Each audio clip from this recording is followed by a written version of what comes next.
Welcome to the Stellar Vault. Say hi in the comments to awaken the archive. Then like, subscribe, and let the tale begin. Draven King had learned to recognize silence. Not the silence after an explosion, or the hush before someone gave an order they'd regret. This was a different kind of silence. It leaked into rooms like gas. Heavy. Slow. Waiting. The kind that settled in after a question no one wanted to answer. That was the silence filling the Orbital Command Center on the morning of September 6, 2025, as the latest trajectory report from Chile arrived. 3I ATLAS. That was what they called it. Third interstellar object ever recorded by human instruments. Detected on July 1st by the ATLAS telescope in Rio Hurtado, Chile. At first, it had been labeled a comet, low brightness, slightly elliptical, outbound, scheduled to make its closest approach to the Sun just inside Mars's orbit in late October, then slingshot away into deep space. Nothing to panic about, until the nickel showed up. Atomic nickel, not from a refinery, not mined, vaporized, drifting in a clean plume from the object's surface, and carbon dioxide, not chaotic, not sporadic, but vented in regular pulses, timed, patterned. A deep space object shouldn't do that. Not that far from the Sun. Not without heat. Not without purpose. Then the orbit shifted. Just slightly. A fractional course correction. Nothing dramatic, but enough to force recalculations. It wasn't a passive flyby anymore. The object had changed its mind. When orbital models started to diverge, someone up the chain flagged it. And that's when they brought in Draven King. He was 42, military background, classified science contractor, orbital threat analyst. He didn't get called in for comets. He got called in when things stopped acting like rocks and started acting like choices. They flew him out to Sandstone Complex, Sublevel C. 5 stories under the desert, past more concrete and lead shielding than most nuclear silos. A room, 12 people, 2 generals, 1 astrophysicist who hadn't shaved in days. No introductions, no slides, just data. The CO2 pulses were now happening every 6 hours and 31 minutes, precise to the second. The object's spin was controlled. Stable rotation, 13.6 hours. No wobble, no tumble. And now, nickel vapor measured at concentrations far above known cometary behavior. No thermal source. And again, the trajectory curve. Lower, closer, still safe, but less safe than yesterday. Could it be natural? A general asked. King looked at the plots, the emissions, the rhythm. No, he said, not a chance. That night, they launched the observation mission. Officially, it was a weather satellite. Quiet, civilian-coded. In reality, 6 men in polymer hard suits and a drone array designed for low-profile recon. King wasn't in command, but he was there. Not to fly, to watch, to understand. From orbit, 3I ATLAS didn't look like much. No glow, no trail, no sense of motion. But there was something about it. A wrongness that didn't show up in data, only in the gut. The first drone made approach at 27 meters. Its feed cut out mid-frame. No impact, no interference. Just black. Telemetry dead. Hardware intact. As if the object had erased its existence. Another drone confirmed the first had simply stopped being. Then came the pulse. It didn't arrive through comms. It wasn't transmitted. It just appeared in the system clocks. A 1-second pause. Then again, 6 hours and 31 minutes later. And again. A repeating, system-wide pause. The kind you could only produce if you were somehow, impossibly, embedded in the firmware of the machines themselves. Earth-based systems started picking it up too. Satellites, telescopes, even decommissioned orbital junk. The pulse arrived everywhere. Not a message. Not data. Just a tick, like a clock. After exfiltration, King watched the debriefs unfold like funerals. No wreckage, no samples, no threat. Just a pulse, repeating on a schedule no one understood. The recon firmware couldn't be wiped, even with direct hardware access. The pulse stayed. That alone would have been enough to raise the alert level. But then the object's trajectory shifted again. Still not targeting Earth. Still no risk of impact. But closer. More deliberate. Too deliberate. At 0317 hours, King sat alone in the secure sublevel, watching new data crawl across the screen. He zoomed in on the orbital arc. 3i ATLAS was now projected to pass through Earth's ecliptic plane. Still not a hit. But still, too close, too low, too quiet. And then everything went dark. The monitors shut off, all at once. No errors, no warning. The air conditioning hum cut out for a heartbeat. Then one screen came back. The main screen. Plain white text. Black background. No noise. No ID. Humans, you are ordered to comply. Landing inside your planet in 3 days and 44 minutes. Earth time. Prepare to be judged. The message vanished after 9 seconds. King stood still. Then he opened the orbital model, pulled up the object's velocity, spin, arc, and projected solar approach. He ran the numbers. 3 days and 44 minutes. Then he looked at the pulse logs. Every 6 hours and 31 minutes, the signal repeated. No one could figure out why. It wasn't a language. It wasn't a code. It was just a pulse. Always the same length, always the same delay. Then the message came. King stared at the clock, stared at the numbers. 6 hours and 31 minutes per pulse. 14 pulses. Exactly. The signal had been counting down the whole time. They just hadn't realized it. It wasn't trying to talk to them. It was keeping time. And now, time was up. The ship did not look like a ship. From the outside, it was fractured stone, an interstellar fragment trailing faint gas. To human telescopes, it was nothing more than a curiosity. That was the point. The Shunar had crossed hundreds of systems with the same camouflage. Not once had it failed. Inside, the walls were alive with motion. Not decoration, not lights. The movement was the ship itself.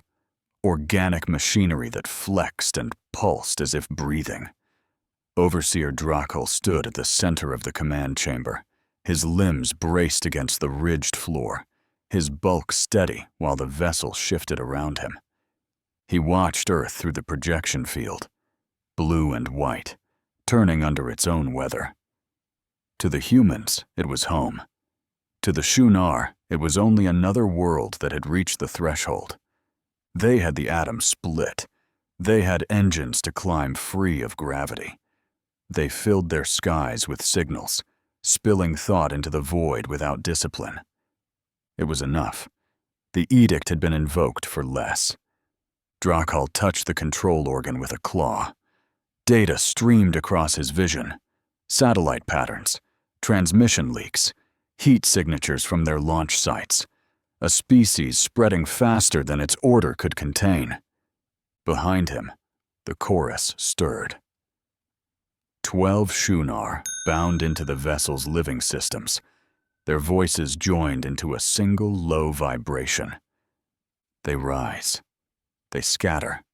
They repeat the pattern. Their tone was not emotion, but judgment already past. Drakal answered flatly.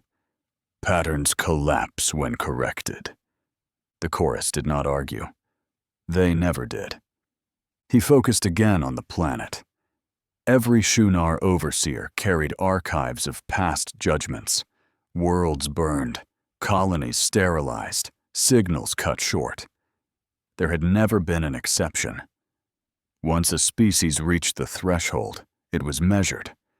If found wanting, it was erased. Earth would be no different. And yet, he zoomed the field onto their orbital debris, hundreds of satellites, crude but numerous. Their launch trails were sloppy, their fuels unstable, but they worked. Against prediction, the humans had filled their sky with metal in less than a century. Untidy, wasteful, fast. He clicked his mandibles once, a habit he rarely allowed. The humans would not break neatly. Prepare the pulse, he ordered. The vessel obeyed. Vents along its hidden hull opened and closed. To outside eyes, it was still only rock-shedding gas. To every human system listening, it became something else, a clock. Every 6 hours and 31 minutes, the pulse would reach them. The chorus rumbled. They will hear. They will fear. Good, Drakal said. Fear clears the noise before judgment. The pulses continued. He let them build, 14 in sequence, until the time matched. Then he gave the final order.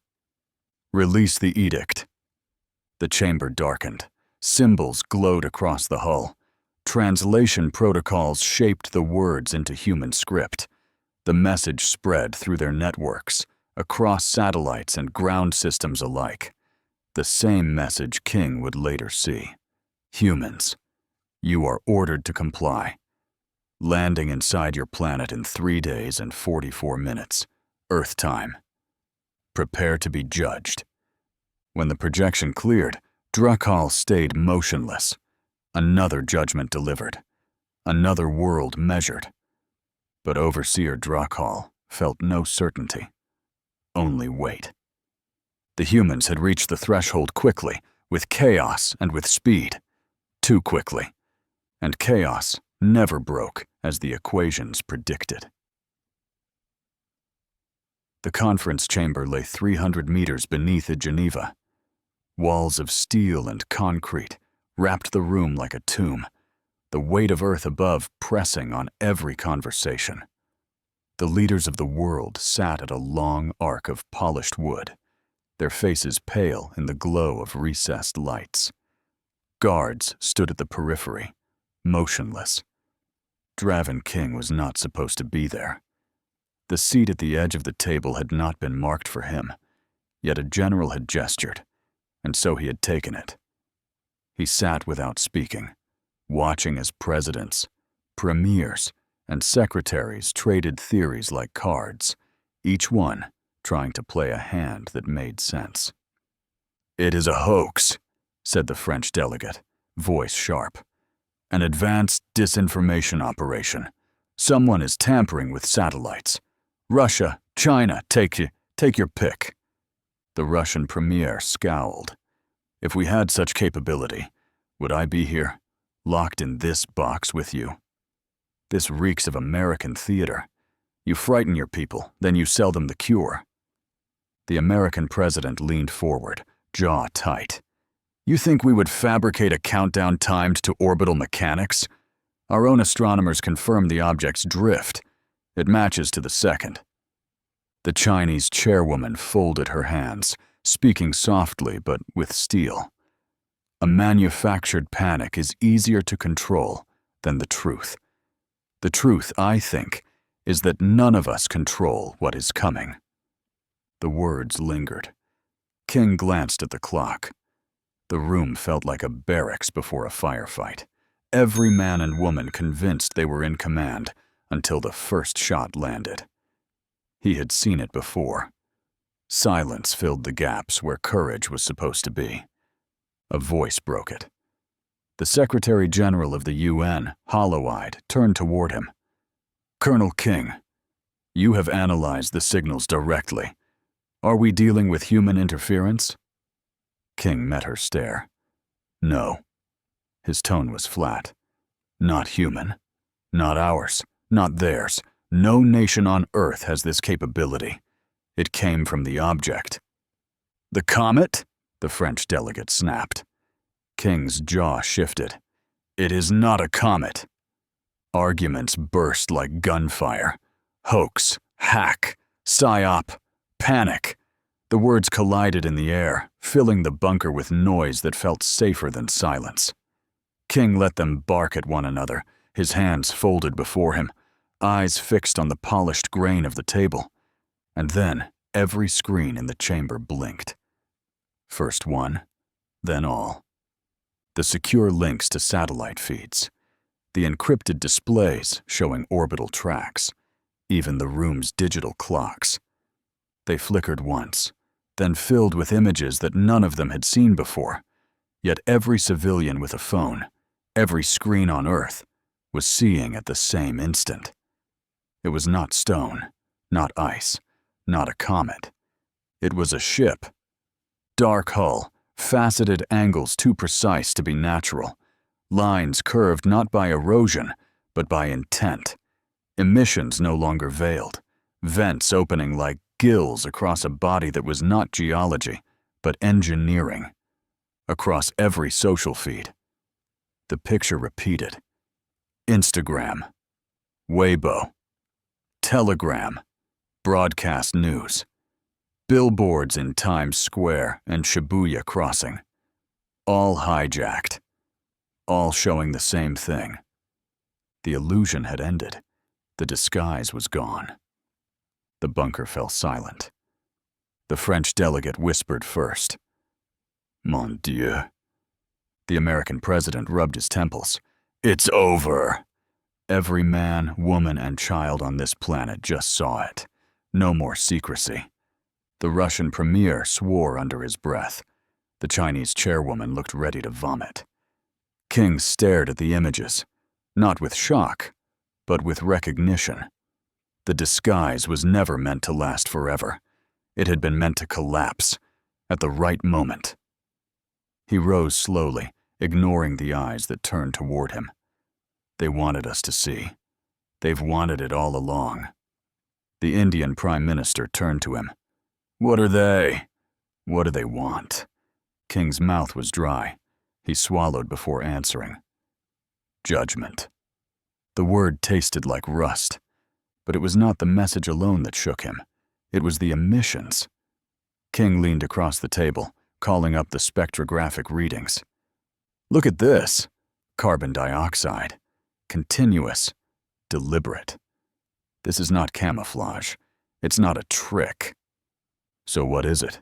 the Secretary General asked. "Their atmosphere," King said. "They do not breathe oxygen. They breathe CO2, which means wherever they land." He let the silence complete the thought. The leaders stiffened as realization sank in. Wherever they landed, the air itself would become poison. Cities turned into suffocation chambers, farmland into deserts, oceans bubbling with a sky men could no longer breathe. Not soldiers, not bombs. Environment. An invasion of air. The debate shattered into panic. Some demanded nuclear strikes. Others screamed for diplomacy. One suggested evacuation of major cities, as though there was anywhere to go. King stood apart, listening, but not hearing. His gaze was locked on the screen, where the ship's hull gleamed against the void. In all his years, in all his wars, he had never seen inevitability look so clean. The screens blacked out again. The room froze. and then the face appeared.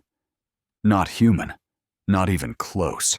A form of armored plates and ridged mandibles, eyes black as obsidian, staring from a body too alien to parse.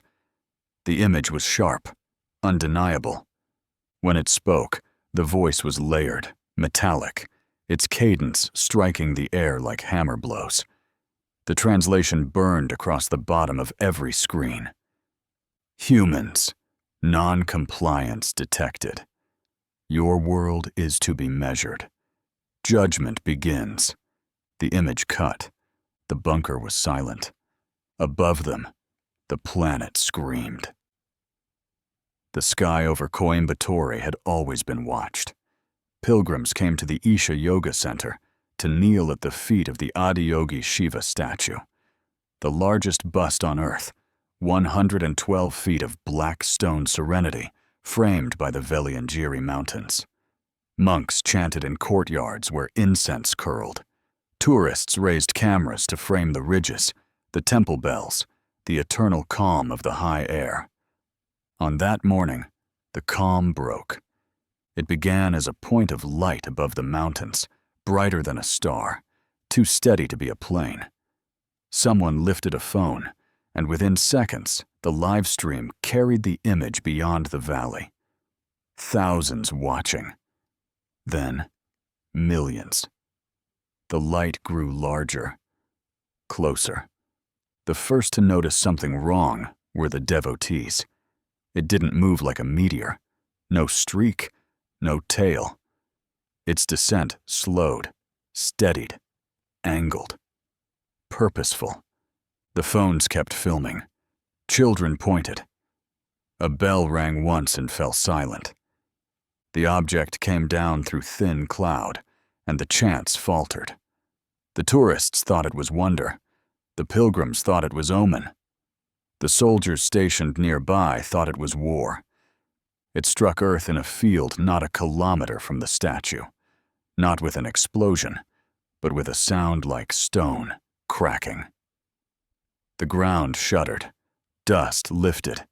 A line of trees bent and broke. Silence for one heartbeat. Then the object opened. Not a hatch. Not doors. The surface split like an egg under pressure, cracks racing across its hull until a seam tore wide. White vapor poured out. At first, the crowd thought it was steam. Children laughed, chasing it. Tourists lifted phones higher. A monk stepped closer, chanting louder as if to answer it. Then a dog collapsed. It kicked once, twice, then lay still. A man screamed. The vapor spread faster than wind. Monks clutched at their throats. Tourists stumbled, phones falling. The chanting broke into coughs. The fog rolled outward, hugging the ground. Oxygen fled before it. Fires in small braziers guttered and died. Engines coughed, then went silent. And people began to suffocate. Draven King watched from the command outpost half a ridge away. He had been flown in under blackout orders, brought to observe, advise, explain. The generals wanted eyes they could trust. They wanted answers that made sense. What he saw made none. Through binoculars, he watched the crowd thrash and fall. He saw a boy reach for his mother and find only air too heavy to breathe. Soldiers around him cursed, some tearing at their masks as if instinct could undo physics. One fell, then another. The comms filled with ragged gasps. King pulled his own mask tighter. It was military issue, better than the plastic hoods given to the troops, but even it hissed under strain. "This isn't gas," he muttered. "It's air." Their air. No one in the outpost answered. The general beside him was too busy shouting into dead radios, ordering counterfire that would never come. The oxygen-starved flames of the valley had already silenced the artillery. King lowered the binoculars. His chest was steady, but his stomach felt cold. He had seen chemical attacks before. He had walked through aftermaths where lungs bled and eyes burned. This was worse, not because it was violent, but because it was calm. No bombs, no fire, just the removal of breath. The great Adiyogi Shiva statue towered above the crowd, black stone face serene, arms folded against the sky. Pilgrims sat cross-legged at its base, chanting. Tourists lifted phones, framing the mountain backdrop with the figure of the god. When the fog rolled out, it climbed the statue slowly. First the feet vanished, then the chest. Pilgrims collapsed mid-chant. Tourists screamed, dropping phones that still streamed live. Within minutes, only the head remained clear, floating above a sea of white vapor. The world watched in silence as the face of Shiva seemed to drown with his people. Inside the bunker in Geneva, leaders stood frozen before the feeds. No one spoke. In Beijing, the Central Committee pounded fists on tables, demanding to know why their satellites had not warned them.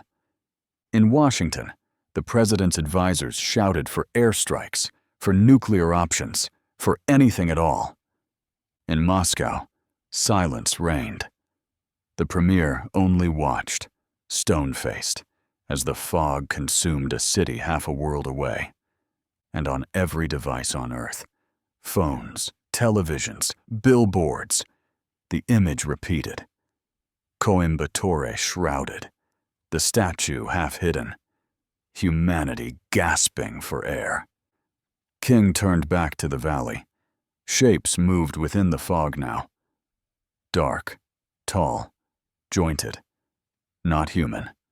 Through the whiteness, he glimpsed the first Shunar, armor that was not metal, but grown. Limbs that bent in ways human eyes rejected. Heads crowned in ridged plates, mandibles flexing as they breathed the thickened air with ease. They did not rush. They did not brandish weapons. They simply walked, their presence heavier than any gunfire. The soldiers near the outpost opened fire. Muzzle flashes cut the haze. Bullets vanished into fog. Some struck home. Sparks flew against alien plates. But the Shunar did not fall. They advanced. The gunfire faltered. King felt the weight of inevitability press on his chest. He knew then what Drakal had intended. Not to frighten, but to demonstrate. To show humanity that resistance meant nothing against the environment itself. The air was theirs now. The transmission came as the last shots faded. Every screen lit black, then filled with white text. One message, one city judged. 13 remain. King clenched his fists. The fog below thickened. The face of Shiva vanished into white. The first city had fallen. The judgment had begun. And the world was running out of air. The chamber on 3i Atlas was darker than the rest of the vessel. The walls flexed with slow pulses of light, the ship's own organs casting faint shadows across the figures inside. Overseer Drakal stood in silence, 4 limbs anchored against the resin floor, mandibles folded tight. His second-in-command lowered his head, antenna angled in deference. When he spoke, his voice was low, careful. Overseer, forgive the doubt in my thought patterns. I do not question your choice. I only seek clarity. The human colony in Coimbatore was not a fortress. Its destruction seemed too simple, too unworthy of the first strike. Drakal's head turned slowly, eyes narrowing into black slits. His silence was a weight. The subordinate's limbs twitched with unease. Finally, Drakal spoke. You see weakness, but I see necessity. That place harbored ascetics, humans who defy their own bodies. They deny hunger, deny sleep, deny the cycle of reproduction. Through deprivation, they touch memory beyond themselves. The second in command clicked softly, careful not to sound dismissive. I understand, Overseer. Then this strike was not for conquest. It was for prevention. Drakhal's gaze deepened. Correct. If left unchecked, their visions become weapons. It has happened before. We do not repeat mistakes. The subordinate bowed lower, mandibles clicking in submission. Your judgment is order. I obey. Drakhal turned back to the projection of Earth, the blue sphere gleaming against void. The first judgment was necessary, he said. The next will be confirmation. When they are broken in their centers of faith, the rest will scatter. The chamber pulsed once, and the conversation ended. The triage camp outside Coimbatore reeked of plastic, sweat, and fear. Tents lined the field in crooked rows, their canvas sagging under monsoon humidity. Survivors lay on cots or the bare ground, eyes glassy, lungs scarred from the CO2 fog. Doctors worked until their hands shook, passing masks from one patient to another, rationing every cylinder of air. Draven King moved through the camp in silence, flanked by 2 soldiers. His mask hung at his chest now. The air outside finally thinned enough to breathe. His boots pressed mud into the earth, step after step, as he studied the ruin left by the landing. The fog was gone, but its mark remained. The Shunar did not stay. Once the valley lay silent, their shapes withdrew back into the white, vanishing into the shell of the vessel. Minutes later, the fog began to thin, leaving only air soured and broken lives behind. They never lingered in what they had judged. Trees along the ridges stood leafless, bark cracked. Fires had died mid-burn, their wood blackened but unconsumed. Livestock lay where they had fallen, eyes open. Even insects were absent, as if the valley had been emptied of life itself. He forced his eyes forward. He could not look long at the survivors' faces. "Colonel," one of the doctors called, wiping his hands on a rag. "There's one you should see." King followed him through the rows of cots. They stopped at the far end, where a thin man sat cross-legged on the ground. His robe was torn, his hair matted with dust, but his posture was steady. His eyes were open, calm. "A monk," the doctor said. "He came from the Isha Center. Refuses water, refuses food. He hasn't spoken to anyone. Until now. He said he must tell you." "Tell me," King asked. Then he crouched. The monk's gaze shifted to meet his, and for a moment, King felt as if he were being studied more deeply than he studied others. "You saw it." "You were there," the monk said quietly. His English was accented, but clear. King frowned. "Saw what?" "Where?" "The fog. The suffocation. The statues drowned." King's jaw tightened. "Everyone saw it." The monk shook his head slowly. "Not like you. You see through." King started to rise, irritated, but the monk raised one thin hand. "Listen. Last night I dreamed. I left my body and I walked into the white air. There I saw them, the ones who came. Their breath filled the valley. But in the dream, I saw their end, and you saw it too. You were there." King stayed still. He had no patience for visions. Yet something in the monk's tone, calm, unwavering, rooted him. "Describe it," King said. The monk's eyes grew distant. "I saw a sun. Not the one in our sky, but another burning within. It shone upon them, and their plates cracked. Their bodies burned, though no fire touched them. They fell screaming into the white air, undone by light. King's pulse quickened. A weapon? The monk tilted his head.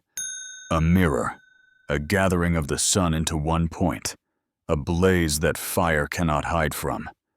King thought of satellites, solar arrays, projects abandoned as impractical. He thought of lasers tested and shelved. He said nothing. The monk continued, and I saw chaos.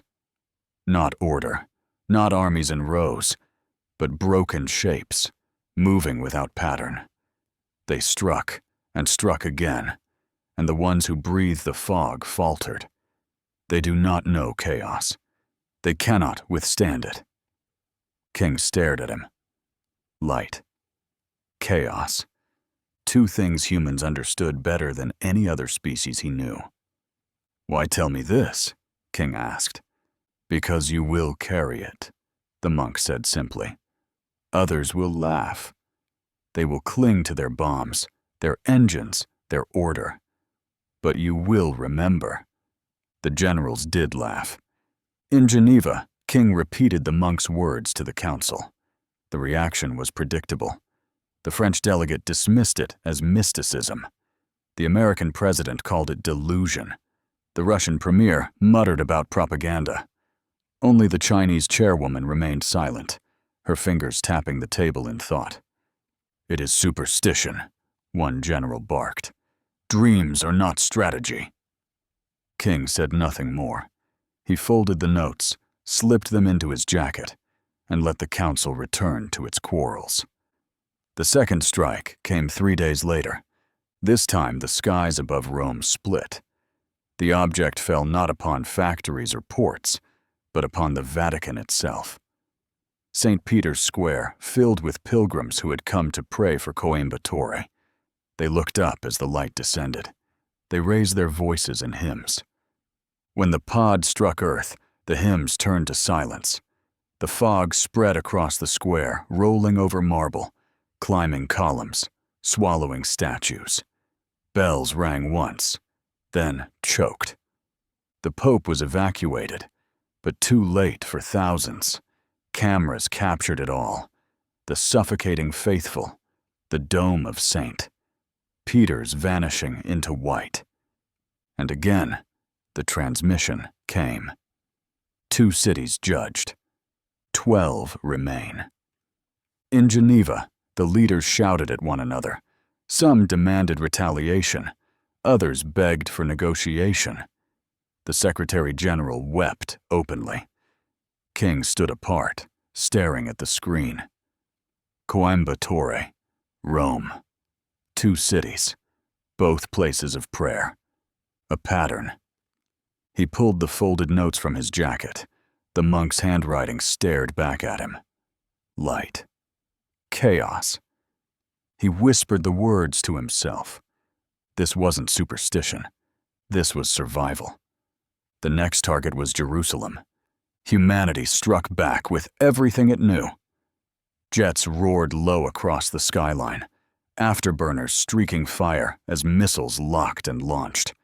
Drones swarmed overhead, cameras fixed on a single alien pod that sat like a tumor in the heart of Jerusalem.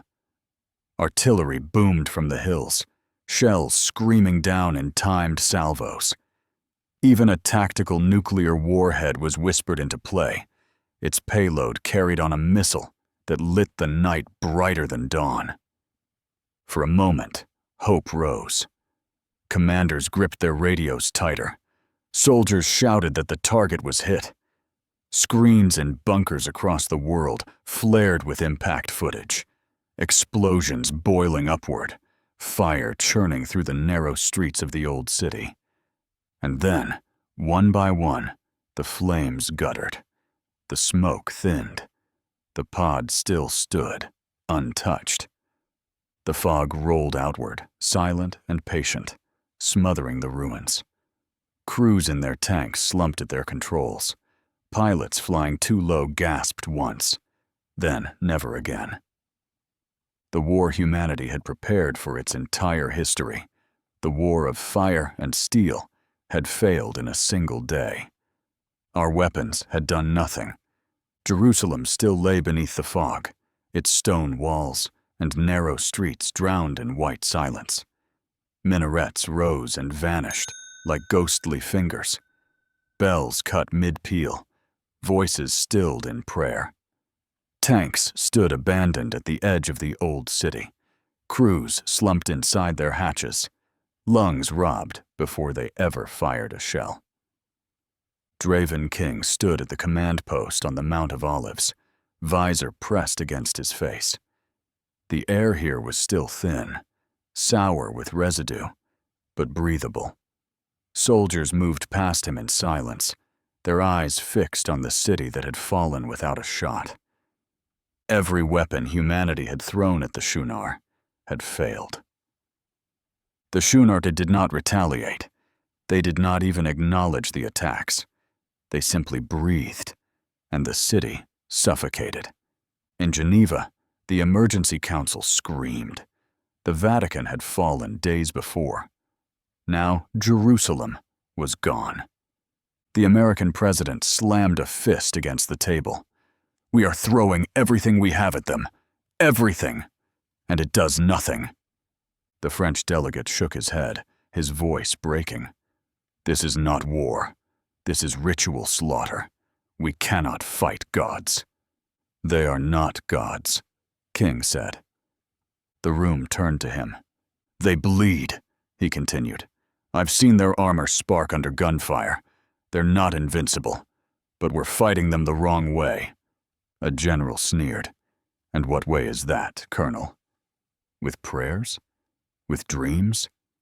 King unfolded the notes he had carried since Coimbatore. The monk's words stared back at him in careful handwriting. Light. Chaos. You've all seen the reports, King said. Our fires fail because they need oxygen. Our missiles fail because they strike in patterns the Shunar expect. They've adapted to those things long before they reached us. But there's something they haven't adapted to. He laid the notes flat on the table. The sun. Murmurs rippled. King pressed on. We already have the pieces. Solar convergence arrays, experimental lasers, capacitor banks. They're power projects, but they can be turned into weapons. Gather the sun into a single point, release it in a pulse. Fire that doesn't need air, light that cracks their plates. The Russian premier leaned back, eyes narrowing. You're describing fantasy. No, King shot back. I'm describing Adiyogi's flame. The name caught the room. Even the shouting fell quiet. King's voice lowered. Coimbatore was the first city to fall. We build this weapon in its name, so we never forget why we're fighting. You want science? It's here. You want meaning? It's here. Adiyogi's flame. A sun we carry to burn them out of their fog. Silence followed, stretching long enough to feel like judgment itself. Then, one by one, the leaders of nations nodded. Not reluctantly, not in politeness, but in agreement. In that moment, across rivalries and borders, they gave the same answer. Humanity would build this flame. The first prototypes rose in deserts. At a retired solar power facility in Nevada, engineers stripped panels from their frames, welding them into parabolic arrays. Mirrors once meant to boil water now gathered sunlight into a beam as thick as a man's arm. Capacitors hummed in shipping crates, storing what the panels captured. In the Sahara, French and Algerian crews scavenged abandoned solar fields, wiring them into rough focusing dishes. In India, engineers worked in the shadow of the fallen Adiyogi statue's twin. Smaller replicas, reminders of the first city drowned. They bent steel into towers that could hold concentrated lenses, improvising under floodlights as soldiers kept watch. The weapons were crude. They would fire once, maybe twice, before burning themselves out. Their accuracy was poor. Their power was limited by cloud, by angle, by time of day. But when tested against salvaged fragments of Chunar plating, scavenged at the edge of Coimbatore's fog, the beams left cracks. For the first time, something broke. King walked through the hangar where one prototype stood ready. Soldiers eyed it with suspicion, technicians with exhaustion. A dish the size of a house, its mirrors polished to painful brilliance. Cables coiled like veins into capacitor stacks, their casings humming. At the center, a narrow barrel waited to release what the sun had given. "How long to charge?" King asked. 3 hours in full sun, the engineer said. "Less if we burn the capacitors hot, but then you only get one shot before it fries itself." King studied the weapon. One shot might be enough. He stepped closer, resting his hand against the steel frame. It vibrated faintly, alive with stored heat. He thought of the monk's words. A mirror, a gathering of the sun into one point. "Adiogi's flame," King whispered. News came hours later. The Chunar were moving again. Satellite feeds showed the fog descending over Cairo, minarets vanishing, streets choking, the Nile turning silver under the haze. The council screamed for deployment. The prototypes were not ready, not all of them, but one stood primed in Nevada, another in the Sahara. It was not enough, but it was something. King stood in the command center, headset pressed against his ear, watching the feed of the Cairo strike. The fog rolled like a tide. People ran. Vehicles stalled. The air turned white. "Target locked," the technician reported. "Fire," King said. The dish blazed. Mirrors flared with sunlight, capacitors discharged with a shriek, and a lance of pure light tore across the sky. It struck the Chunar pod dead center. For a heartbeat, nothing. Then the armor glowed. Cracks spiderwebbed across its surface. The fog recoiled, and for the first time since the judgment began, a Chunar vessel screamed. The chamber on 3i Atlas was silent, but for the pulse of its living walls. Overseer Drakal stood alone. 4 limbs braced against the resin floor, mandibles drawn tight. His breath rasped, slow and measured. To his second in command, it would have looked like calm. It was not. The humans had pierced the fog. Adiogi's flame, they called it. A weapon of light, raw sunlight gathered and hurled like fire. Primitive, unstable, clumsy, but it had cracked Chunar armor, and worse, it had made a Chunar vessel scream where the humans could hear.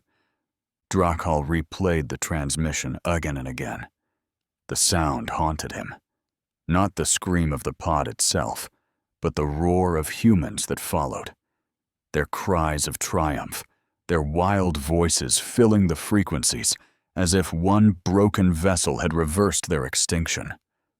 That was the failure, not the damage, not the crack in armor, but the revelation. Humanity now knew the Chunar could bleed. He had meant this judgment to be swift, undeniable, to crush their faith and scatter their will. Instead, it had become contest, and in contest lay danger. Drakal lowered his mandibles, flexed once, and spoke. "The next strike is Mecca." His second-in-command bowed, antennae bent in submission. "As you judge, Overseer." "They believe their weapon gives them strength," Drakal continued. "They believe their faith gives them pattern. We will erase both. All pods will descend. We will not suffocate a city. We will suffocate their hope." The order pulsed through the ship. Pods stirred. Thousands of limbs moved in silence. The judgment of Mecca was begun. On Earth, the Council had already guessed. Draven King stood before the map, its surface glowing with red markers. Coimbatore, Rome, Jerusalem, all gone. He drew the line with his hand. The next will be Mecca. You all know it. The pattern is too clear. No one argued. The room was heavy with silence. Then we do not wait for it, King said. We prepare. The evacuation began within hours. Pilgrims and citizens were moved under the guise of protection, though rumors spread quickly. By the time soldiers flooded into the city, Mecca was no longer full of prayers, but weapons. The courtyards filled with men and women in plain robes, heads bowed as if in worship. Beneath the fabric, rifles, masks, drone controllers. The mosques held not only devotion, but banks of screens, radar dishes, cables coiling across tile. In the desert beyond, Adiyogi's flame rose. Dozens now, not prototypes, but weapons rushed from factories in India, Germany, the United States, wherever mirrors could be scavenged and lenses polished. Each cannon stood crude but ready, their dishes gleaming under the harsh Arabian sun. King walked the lines himself. Soldiers stiffened when they saw him, but he offered no speeches. He only said, "Do not hold your lines. Break them. Move as they cannot predict. Every strike must be disorder. That is how we win." Some stared, confused. Others nodded slowly. They would see soon enough. When the pods came, they came like meteors. The sky above Mecca burned with streaks of light. Thousands of pods tore through the clouds, their descent screaming against the air. Pilgrims would have looked up in terror. Soldiers only tightened their grips on triggers. The pods struck in the city's heart, their shells cracking open. Fog poured out, white and heavy, spilling across stone and sand. The air thickened. Fires gasped and died. Engines stalled. Soldiers coughed behind masks. And then King gave the order. Now. The silence broke in chaos. From the courtyards, robed figures dropped their hoods and opened fire. Rifles barked in ragged bursts. Rockets screamed from alleys, slamming into pods. Drones rose from rooftops in swarms, darting like insects, unpredictable, dizzying. The Shunar emerged into bedlam. Their lines held for a breath, then faltered. From the desert, Adiyogi's flame ignited. Mirrors blazed, dishes gathered the sun, and lances of concentrated light tore across the city. One beam struck a pod directly, its surface glowing, cracking, splitting. White vapor burst from within, and the pod collapsed in on itself. It was the first Shunar vessel to die in Mecca. The scream echoed across the battlefield. Soldiers cheered even as they fired, some crying, some laughing, their chaos louder than the fog. More beams followed. Another pod split apart, armor shattering. Alien figures caught in the blast writhed, their plates glowing red before fracturing. Drones dove in, detonating at close range, swarming like wasps. The Shunar fought back, mandibles clashing, claws tearing through men and women. Their weapons spat arcs of searing gas, burning holes through walls and flesh alike. But every time they tried to form a line, chaos ripped it apart. Soldiers broke their own formations, attacking from angles, disappearing into alleys. Drones buzzed erratically, never in patterns. Nothing was predictable. And in unpredictability, the Shunar faltered. King stood at the command post overlooking the city. The fog shimmered with light, beams cutting through haze, drones swarming like fireflies. His radio hissed with shouts, screams, laughter, Orders lost in the din. Pod destroyed! Another down! We need cover! No! Strike again! They bleed! They bleed. King pressed the transmitter to his lips. Keep it broken, he ordered. Never in lines. Never in order. Let them choke on chaos. The battle raged for hours. Adiyogi's flame burned until its dishes warped, until capacitors cracked from heat. Soldiers fought until their magazines ran dry, then with blades, then with stones. The Shunar pods fell one by one, their fog thinning, their shrieks filling the desert. And then, silence. Where fog had rolled, only dust remained. Where pods had stood, only smoking husks littered the streets. The Kaaba itself still stood, scarred but unbroken, surrounded by bodies and ash. The Shunar had lost. Above the planet, in the dark heart of 3i Atlas, Overseer Drakal listened to the silence. One by one, his channels went dead. His pods had fallen. His soldiers silenced. The second-in-command bowed low, voice trembling. Overseer, the field is lost. Drakal's mandibles flexed once, then stilled. Withdraw! But withdraw! The command thundered, and the ship itself quaked. The second-in-command lowered his head further. As you judge. Drakal turned to the projection of Earth, the blue sphere spinning quietly. His black eyes narrowed. His voice was low, cold, measured. This was judgment. Not war. War will come. The order pulsed through the ship. Engines flared. The great vessel turned. Slowly, steadily.